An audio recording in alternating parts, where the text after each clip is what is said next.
Imagine waiting patiently in a small, lonely room to be taken to your death for a crime you did not commit.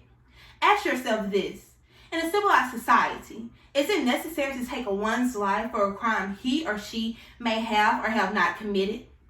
According to the National Conference of State Legislators, capital punishment is currently authorized in 28 states.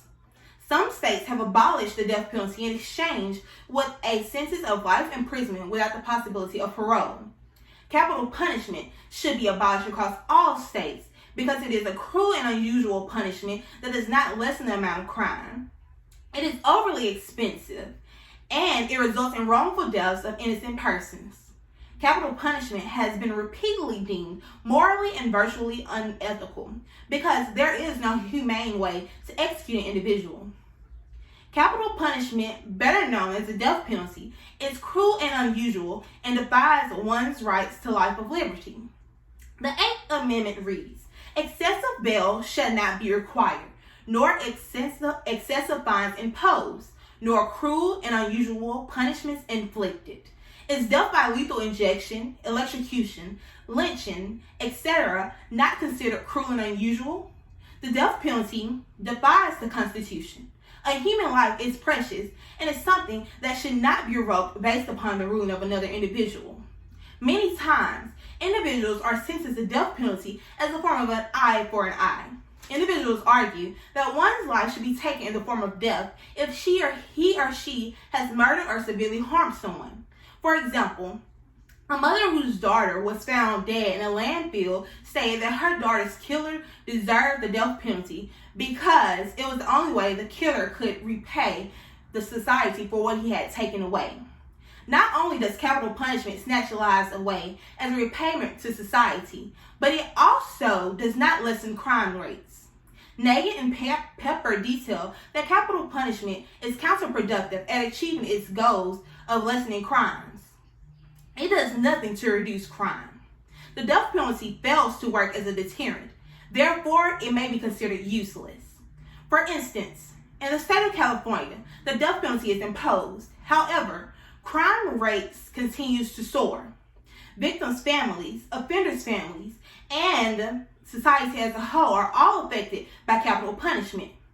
Not only is capital punishment cruel and unusual, but it is also extremely expensive. Capital punishment should be abolished among the remaining 28 states that allow it. Taxpayers' monies may be allocated to something of more importance, such as infrastructure or schools.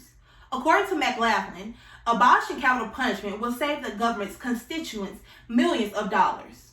Instead of allocating money to go towards the death penalty, the money may be utilized to build and improve prisons that would house individuals who may be serving life sentences without a chance for parole.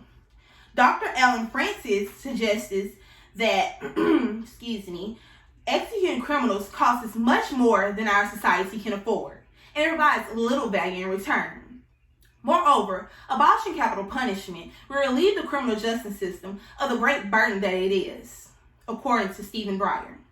Prior to an individual being executed, a long appeal process, which may take years, must ensue. During that period of time, the government has to fund the cost of the prisoners living on death row while also covering the cost of lawyers, judges, etc.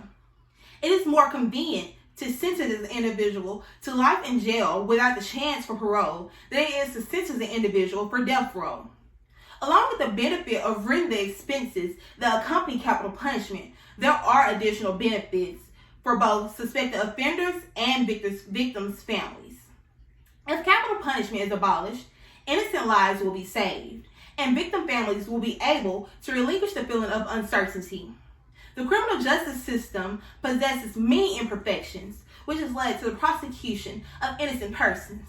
For example, a father was convicted and executed for killing his children. However, it was later found after his death that he was in fact innocent. When an individual is placed on death row, he or she has to endure long appeal processes prior to execution, which results in great agony for a victim's family. If capital punishment is abolished, a life without parole sentence will be given to the offender upon completion of trial, and the victim's family may be able to move on and begin the healing process with the knowledge that the offender will spend the rest of his or her life, in prison.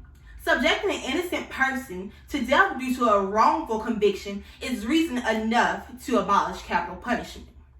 Capital punishment should be abolished across all states in the United States. If it is abolished, the cruel and unusual punishment will be eradicated. The government will save and reallocate taxpayers' money, and innocent persons will not be put to death for a crime he or she did not commit. It is time now for the remaining 28 United States that allow capital punishment to abolish the heinous executions. Sentencing an individual to death is not a form of justice, it is a form of revenge. And the United States was not built on the shoulders of revenge, but on the shoulders of justice for all.